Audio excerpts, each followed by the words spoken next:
Një grup prej 7 personash u arrestuan të hënën në një operacion të gjerë të zhvilluar nga policia dhe prokuroria si të dyshuar për planifikimin dhe kryerjen e vrasjes së rreshterit Muhamet Lika. Krimi besohet se u krye për motive që ndërlidhen me punën e tij zyrtare. I dyshuari kryesor, Rejhan Bela, doli dje para gjykatës dhe ndaj tij u caktua masa para obligim, ndërsa për 6 të tjerë të kërkua e njëjta masë sigurie dhe sot mbahet seanca dëgjimore në gjykatën themelore në Ferizaj. Dosja prokurorisë ka zbuluar detaje nga ekzekutimi i Muhamet Likës natën e 1 prillit, te ndërtesa ku jetonte në Kaçanik derisa po kthehej nga puna.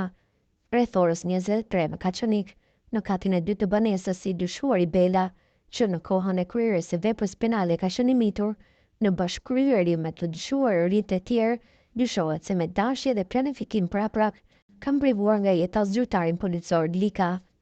Sipas prokurorisë, policia ndjer ishte përcjell në vazhdimsi nga të dyshuarit, derisa është futur në objektin e ndërtesës e më pas nga mbrapa, Bela ka shkuar dhe ka shtënë me armë zjarri në drejtim të tij. Bazuar në ekzamenimet e kryera në vendin e ngjarjes, policia është gjuetur me 4 plumba dhe si pasojë plagëve të rënda që ka pësuar, nuk ka arritur të mbjetojë.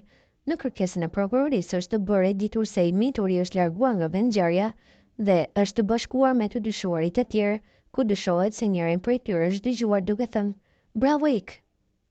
Ndryshe, në konferencën e mbajtur dje nga policia dhe prokuroria, u bë ditur se disa prej të dyshuarve kanë të kaluar kriminale. Personat e përmendur në këtë artikull sipas ligjeve të Republikës së Kosovës konsiderohen të pafajshëm deri në vendimin e famës së prerë nga gjykata.